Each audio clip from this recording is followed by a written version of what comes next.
Yo guys, what is up? It's Teach here, coming at you again with another video over on Ark Survival Ascended. And in this video, I am going to completely explain your statistics to you, what they do, what changes, and what's an important stat, what's not an important stat, all of that stuff.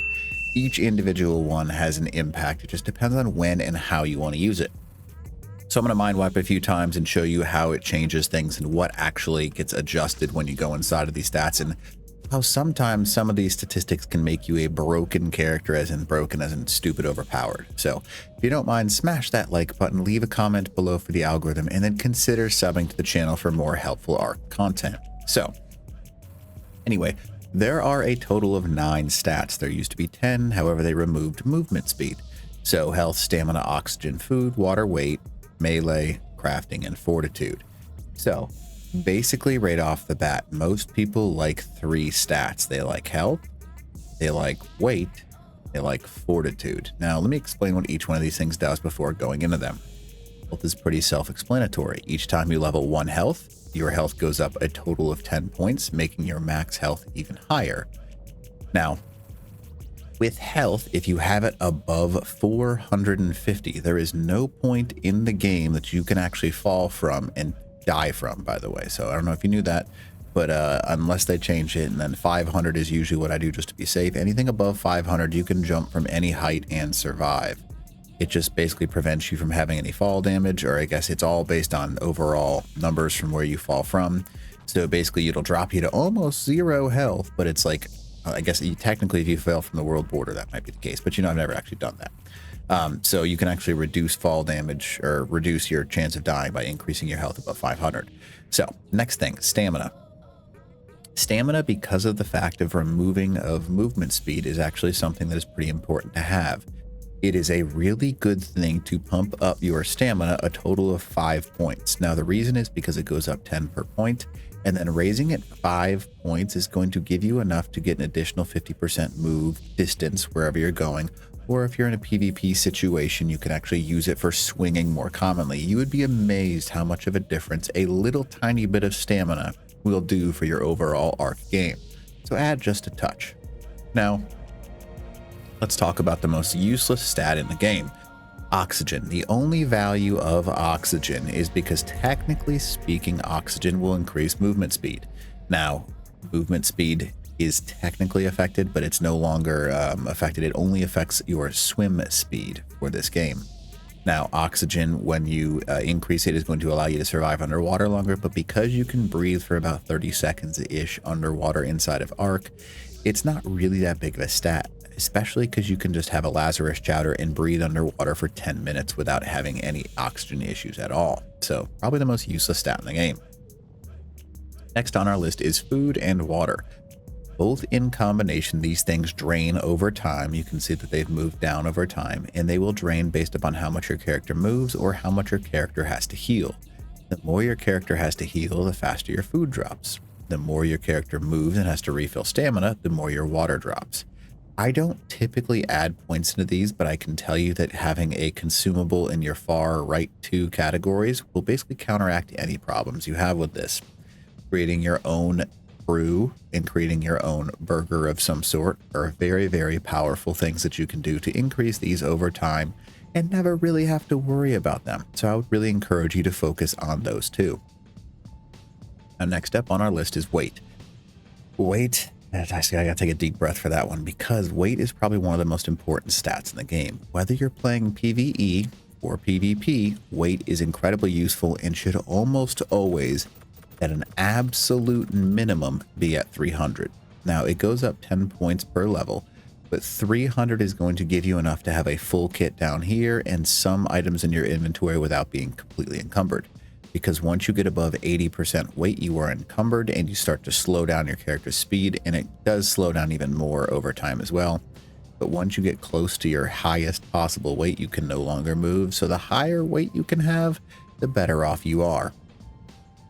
Official servers, a lot of people will aim for around 400 to 500 weight, but it's up to you where you want to go with that number. There's nothing special outside you can carry more. 300 just happens to be a safe number where you have enough weight to function, and yet it's not so much so that you don't have any points in other stats.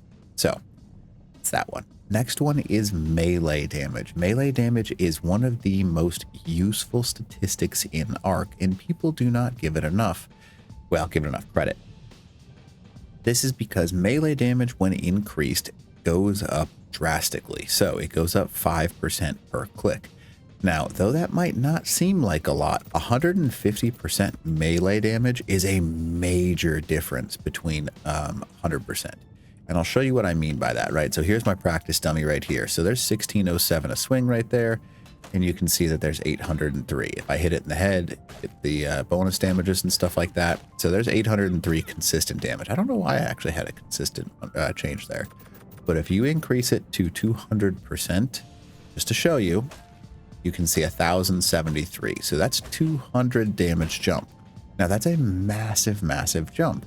So having some points in the melee, and this is typically on official servers called melee bobs, people will go to about 300% melee damage because that gives them quite a few damage points. And you can do a ridiculous amount of damage. You can see there's 1613. And then if you get headshots off, it's 4,800. And this is just a primitive sword, by the way. There's nothing special about it. And you can also use special things like Battle Tartars. And Battle Tartars will actually give you a 50% boost as well. So you can do an absolutely bonkers amount of damage to something just by having 300% melee damage. Doesn't seem like it, but there's also a melee build where you can put everything into your melee damage. And you can do 32,000 damage a second with headshots. It's kind of insane. Even with a saddle on, you kind of have a little bit of damage that you can offset with a sword. And it's a little bit broken, but it's super awesome. I encourage you to have just, I mean, it depends if you want. I like having balanced stats, so I'll put like 300 into this, 300 into this, probably around 400 into this, and that's a good goal to start at, and then kind of go from there. However, there are still a few more stats. The next two things you need to know about are very specific situations. Crafting skill is a thing that you want to raise only in large chunks. You never want to raise it in smaller chunks because there's no value to a small amount of crafting skill. What's called a crafting character is when you actually go and have your abilities changed because your character needs to craft something quickly, or you want to craft something at a higher percentage. If you have if you mind wipe, right, and put all of your points into crafting skill, you are going to increase the ability to make better overall loot, which means that if you take a blueprint and make something, you're going to get up to 94.5% is the highest boost you can give yourself. And having a full crafting skill character will almost get you close to that on a regular basis. So crafting skill should never be leveled unless you're making something inside your base, and that's it. That's the only time. Never touch crafting skill outside of that. Now, the last thing is fortitude. Now, what fortitude does is two major things. One, it's going to prevent you from getting knocked out or wake you up faster. And two, it's going to let you survive the colder and the hotter areas of the game with a little bit less resistance. So you can see every time I level up my cold or heat resistance, it goes up corresponding up there. It goes up to a total of 3 to 4 per time I level it up. So it's like 3.6-ish for cold resist and heat resist.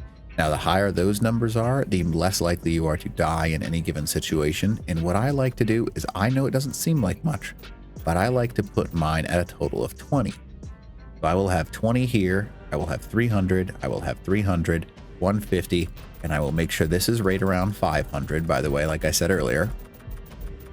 And my endgame stats look something like this. And then the 14 points that you have left can be very preferential. I like putting another quite a bit chunk into my weight because it's always nice to have around 400 weight.